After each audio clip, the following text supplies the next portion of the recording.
बच्चों सुप्रभात। आज हम तुम लोगों को आरोप भाग 2 गद्य खंड का पाठ 1 पाठ का शीर्षक है भक्ति, जिसकी लेखिका महादेवी वर्मा है। महादेवी वर्मा छायावादों की एक महान कवित्री होने के साथ साथ एक महान लेखिका भी मानी गई है। उनके कई कहानियाँ जो सर्वोत्तम है, उसी में से भक्ति पाठ भी, जो इनकी अस्मित रेखाएं के पुस्तक से उद्धृत की गई है, ये महादेवी वर्मा की एक संस्मरण रेखा चित्र है। तो हम लोग लेखिका के विषय में कुछ जानकारी अवश्य लेंगे। तो देखना ये है कि महादेवी वर्मा का जन्म कब और कहाँ हुआ था। तो महादेवी वर्मा का जन्म 1907 ईस्वी फर्रुखाबाद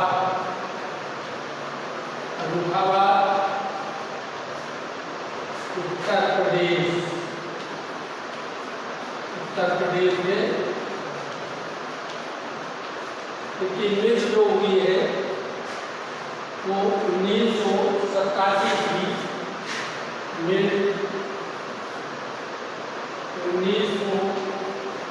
1987 की इलाहाबाद।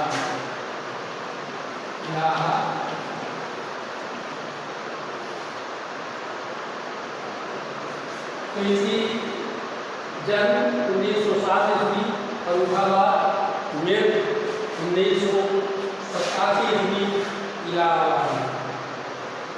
इनकी कई प्रमुख रचनाएं हैं, जैसे दीपिका, यामा, ये काव्य श्रृंखला है, श्रृंखला की कड़ियाँ, आपदा, संकल्पिता, भारतीय संस्कृत के स्वर, ये निबंध संग्रह है, और अतीत के चलचित्र, अस्मित की रेखाएं, पथ के साथी, मेरा परिवार, ये संस्मरण या रेखा चित्र है।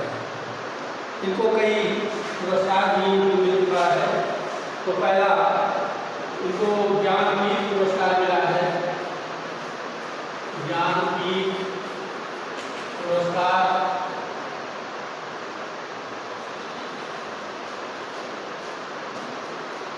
यामा संग्रह के लिए 1983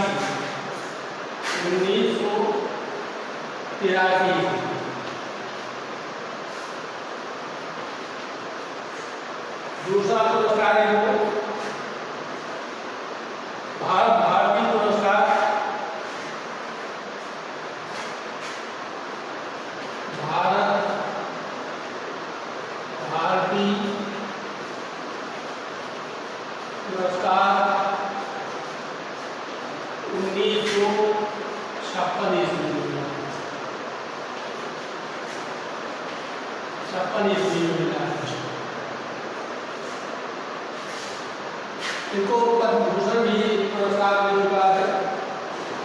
अब इन्होंने ये कहानी अपने अस्मित रेखाएं पुस्तक से जो उद्धृत की है, उसी में है ये भक्ति। अब भक्ति का थोड़ा सा सारांश देख लीजिए। सारांश क्या है? भक्ति महादेवी वर्मा की एक ऐसी सेविका है जिसको चाहकर भी महादेवी वर्मा अलग नहीं कर सकती। इसके अतीत और वर्तमान की संस्मरण या रेखाचित्र के माध्यम से इन्होंने उसका पूरा चरित्र, उसकी पूरी जीवन शैली अपने भक्ति कहानी के माध्यम से व्यक्त किया। भक्ति का अतीत और वर्तमान दोनों के जीवन के विषय में इन्होंने स्पष्ट रूप से इस कहानी के माध्यम से बताने का प्रयास किया है। तो इस प्रकार इस कहानी के 4 परिच्छेद हैं। पहले परिच्छेद में 4 परिच्छेद में पहला परिच्छेद जो है उसमें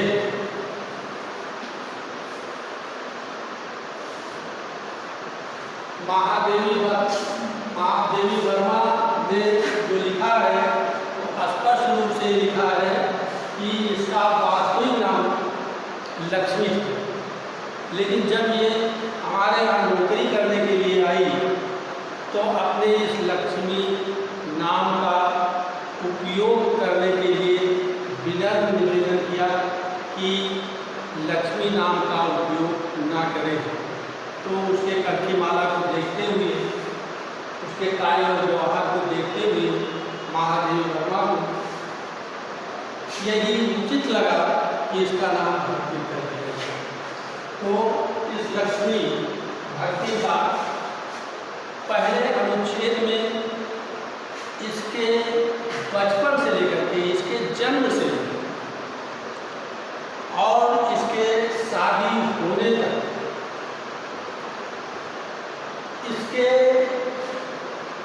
भक्ति का लालन पालन जो किया था, इसकी विमाता ने किया था, इसकी सौतेली माँ ने किया था, इसके माँ का स्वर्गवास हो चुका था। तो यहाँ से लेकर के इसकी शादी 5 वर्ष के उम्र में हो गई थी। 9 वर्ष में इसका गौना भी हो गया था। ये अपने ससुराल चले गए। इसका अपने पिता के प्रति अगाध प्रेम था और पिता भी इसके प्रति अगाध प्रेम रखता था, लेकिन उसके मरने का समाचार धन की इच्छुक पिमाता ने इसको कोई समाचार नहीं दिया।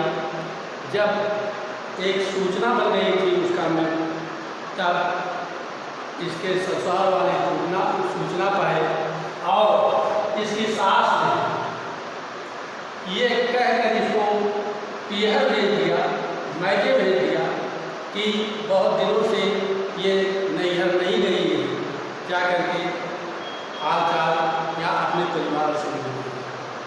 वहाँ पर ये पहुँचती है, सूचना कोई शुभ नहीं होता है। वहाँ अपने विमाता का व्यवहार भी उसको उचित नहीं लगता है। अपने पिता की मृत्यु का समाचार भी उस विमाता ने नहीं दिया था। परिणाम स्वरूप ये बिना पानी पिए ही अपने ससुराल फिर वापस आ जाती है। अब ये क्रोध जो इसके विमाता ने इसको क्रोध दिया था वो अपने पद के ऊपर अपने कपड़ों को, अपने जेवरों को फेंक करके स्पष्ट। ये पहले अनुच्छेद है। और दूसरा जो अनुच्छेद है, दूसरा परिच्छेद जो है उसमें समझ लीजिए कि भाग्य में इस बात का महत्व नहीं था। ये लगातार 3 कन्याओं को जन्म दिया और इनके जेठानियों के पुत्र हुआ। परिणाम स्वरूप ये परिवार में भी उपेक्षित रही। इसकी लड़कियाँ गोबर और कंडा पाती थी और इनके जेठानियों के कालभूषुंड ऐसे काले काले लड़के, खान पान में भी दोनों में अंतर था। इसकी लड़कियां गुड़ की डली और ज्वार बाजरे की घुघरी चलाती थी और उनके जेठानियों के जो लड़के ये सफेदार दूध और मलाई ऐसे दूध के पदार्थ। तो ये केवल इसके साथ इसलिए हुआ क्योंकि इसने केवल मात्र लगातार 3 पुत्रों को और उनके जेठानियों को, तो परिवार से उपेक्षित हुई। लेकिन खास बात ये रही कि इसके पति ने कभी भी इसकी उपेक्षा नहीं की। वो अपने पत्नी को बहुत अच्छी तरीके से समझता था। परिणामस्वरूप क्या हुआ कि ये अलग हो गई और अलग होने के बाद में बड़ी लड़की का खूब धूमधाम से शादी किया। उसके बाद में कुछ भाग्य इसका ऐसा इस तरीके से हुआ, जो भाग्य कहिए कि इसके पति की मृत्यु हो गई, तो इसने अपने पति के इच्छा अनुसार अपने बड़े दामाद को अपने घर पर,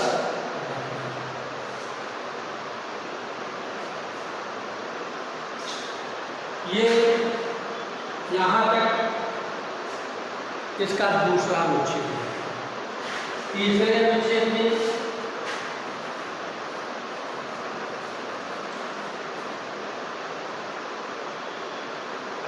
तीसरे परिच्छेद में ये निवृत्ति थी, ये संपन्न हो गई। अपने बड़े दामाद को अपने घर पर रखा। इसकी संपन्नता को देख करके इसके परिवार के लोग इसे ईर्ष्या करने लगे। लेकिन फिर भी दुर्भाग्य क्या हुआ कि इसकी बड़ी बेटी भी विधवा हो गई। इसका बड़ा दामाद का स्वर्गवास हो गया। अब इसके जेठवैद जो थे, यानी इसके जेठ का जो पुत्र था, वो अपने इस विधवा बहन की शादी अपने साले की दरबार से कराना चाहे, लेकिन ये परिवार को मंजूर नहीं। इसके लिए जेल चला गया। एक दिन भक्ति के अनुपस्थित में, लक्ष्मी के अनुपस्थित में, उसकी दरबार युवक क्या हुआ कि लड़की के कमरे में घुस गया और अंदर से दरवाजा बंद कर दिया। परिणाम ये हुआ कि इसके लिए पंचायत बैठी और पंचायत ने स्पष्ट कर दिया कि ये कलयुग का दोष है, कलयुग का प्रभाव है। अगर लड़का और लड़की दोनों कमरे में पाए गए हैं तो दोनों को पति और पत्नी स्वीकार करना। दिन कोई अच्छा नहीं हुआ। पति पत्नी के रूप में तो हो गए, तीतरबाज युवक की तरह पर लगाता रहा। ये माँ और बेटी अपने खेती खलिहान में काम करते रहे, लेकिन संपन्नता की जगह पर इसके पास निर्धनता आ गई। और निर्धनता आने के कारण जिम्मेदार ने इसको लगान के लिए दिन भर धूप में खड़ा रखा। इस अपमान को ये लक्ष्मी सहन नहीं कर पाई और नौकरी ढूंढने के लिए शहर निकल गई। इस तीसरे परिच्छेद, इसका अंतिम परिच्छेद जो है, अंतिम परिच्छेद जो है महादेवी के यहाँ नौकरी के पहले दिन से लेकर, नौकरी करने के पहले दिन से लेकर के और लास्ट तक, जहाँ पर महादेव वर्मा ने इस कहानी को समाप्त किया है।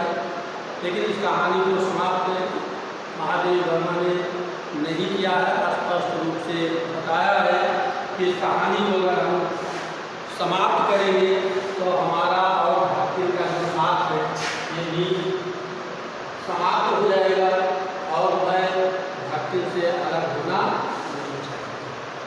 तो ये महादेवी वर्मा के यहाँ नौकरी करने की पूरी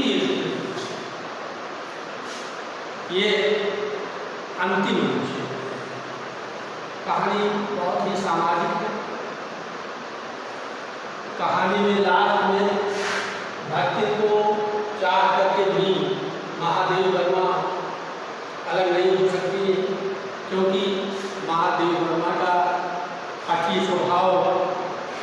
कोमल हृदय का, अपने बात को मनवाने में सक्षम और सेवक धर्म में हनुमान से भी मुकाबला करने वाली थी।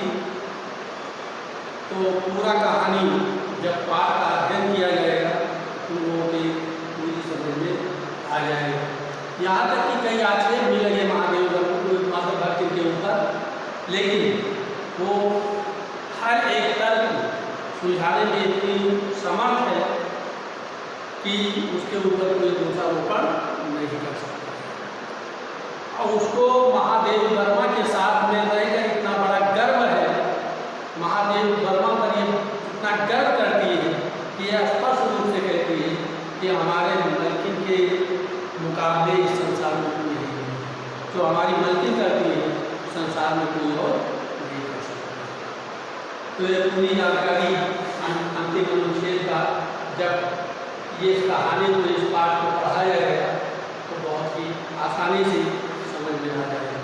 अब मैं हर एक पैराग्राफ को क्रम से पढ़ करके इसमें लेखा महादेव वर्मा क्या कहना चाहेगी, महादेव वर्मा का ये पैराग्राफ लिखने का उद्देश्य क्या है, ये मैं स्पष्ट रूप से लोगों को बताना चाहूँगा।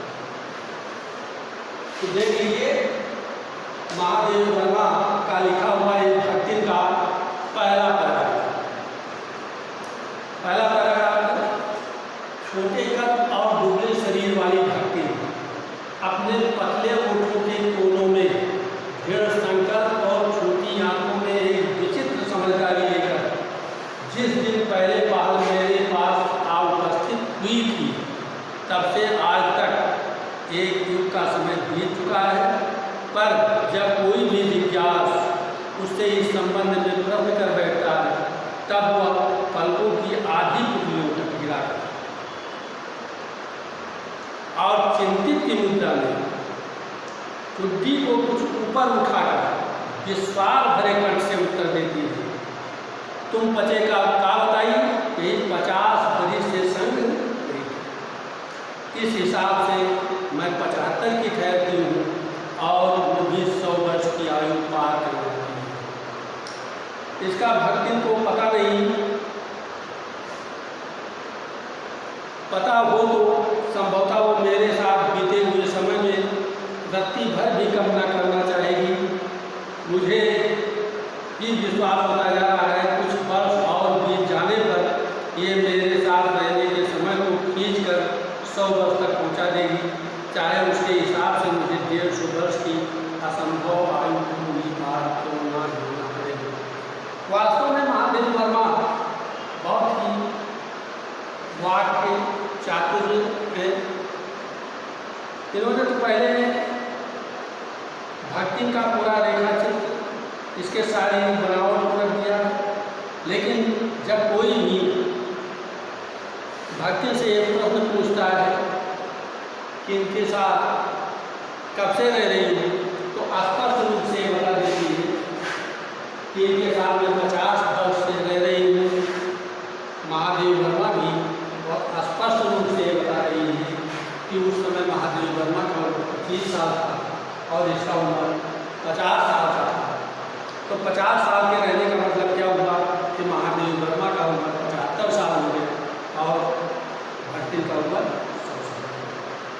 साथ में यही महादेव वर्मा लिख रही है, बहुत स्पष्ट रूप से लिख रही है कि अगर कुछ दिन और भी बीत जाए तो ये हमारा और अपना साथ 100 वर्ष हो, चाहे हमको 1.5 वर्ष का असंभव वायु क्यों ना रखना पड़े। यानी मैं 150 वर्ष तक असंभव आयु में जीवित क्यों ना रहूँ, लेकिन ये 100 वर्ष अब ये अपने समय में रखती है हम देश नहीं कर सकते। ये पैराग्राफ का पहले अनुच्छेद का। उसके बाद में सेकेंड पैराग्राफ देखिए, दूसरा जो पैराग्राफ है, सेवक धर्म में हनुमान जी से स्पर्धा करने वाली भक्ति किसी अंजना की पुत्री न होकर एक अनाम धान्या गोपालिका की करनी है। अपने स्लाइड में अपने वाणी को, अपने वाक को कितने चतुरता से लिखा है महादेव वर्मा। सेवक धर्म में तुलना इस भक्ति का सेवा धर्म में किससे कर रही है? हनुमान जी से। हनुमान जी से भी स्पर्धा करने वाली, हनुमान जी से भी कंपटीशन करने वाली किसी अंजना की पुत्री नहीं है।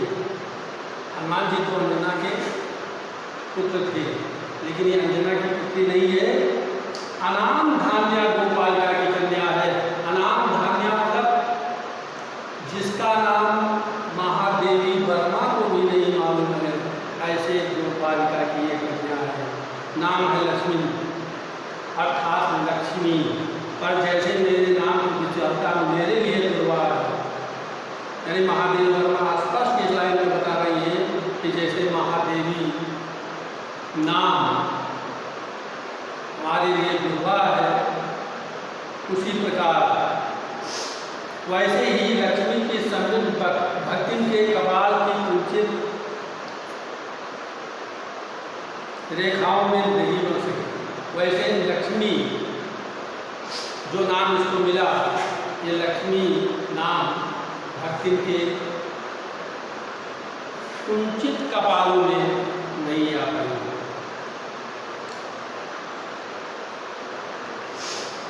वैसे जो जीवन में प्राय सभी को अपने अपने नाम का विरोधाभास लेकर जीना पड़ता है, अपने अपने नाम का विरोधाभास लेकर जीना पड़ता है। जैसे उदाहरण के लिए मैं स्पष्ट तुम लोगों को बता दे रहा हूँ, आँख नहीं, नैन नहीं, नाम नैन सुख, ये एक विरोधाभास। विश्वाभर नहीं, नाम पृथ्वीपाल सिंह, ये भी नाम का विरोधाभास है। वैसे लक्ष्मी का नाम विरोधाभास में है और महादेवी वर्मा का नाम भी खुद विरोधाभास में है।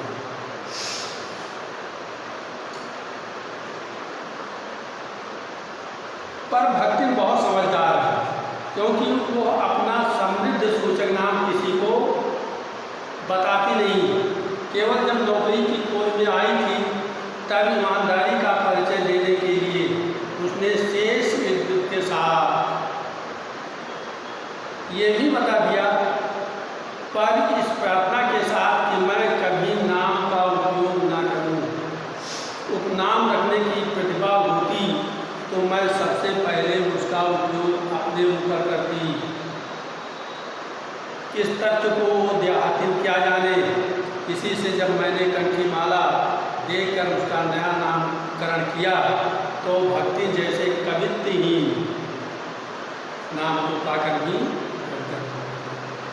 इस पैराग्राफ में स्पष्ट रूप से लेखिका के लिखने का उद्देश्य ये है कि लक्ष्मी अपना वास्तु नाम किसी को बताना नहीं चाहती है, लेकिन जब अपना पूरा यानी पूरा समाचार, पूरी कहानी महादेवी वर्मा को बताया तो साथ में ये भी बता दिया कि हमारा नाम लक्ष्मी है, लेकिन लक्ष्मी का उपयोग ना करें। यही प्रार्थना भक्ति में किया। तो महादेवी वर्मा बहुत स्पष्ट रूप से ये बता रही है कि अगर नाम रखने की क्षमता हमारे अंदर होती, नाम बदलने की क्षमता अगर हमारे अंदर होती तो पहले मैं अपना नाम रखती, अपना नाम बदलती। लेकिन महादेवी वर्मा ने जब इस लक्ष्मी के कंठी माला को देखा तो उस कंठी माला के आधार पर एक कवित्वहीन रसविहीन नाम भक्ति रख दिया और भक्ति नाम हुआ करके ये लक्ष्मी गजब हुई। अगला पैराग्राफ देखिए, भक्ति के जीवन का बच्चों समय के अभाव के कारण केवल मात्र यही तक इसका मैंने शुरुआत कर दिया है। अब अगले टर्न पर 2 पैराग्राफ रीडिंग पूर्व का हो गया है। लेखिका के कहने का उद्देश्य क्या है, क्या इसमें शिक्षा मिल रहा है, पूरी बात को मैंने बता दिया है। शेष अगले टर्न पर। Thank you.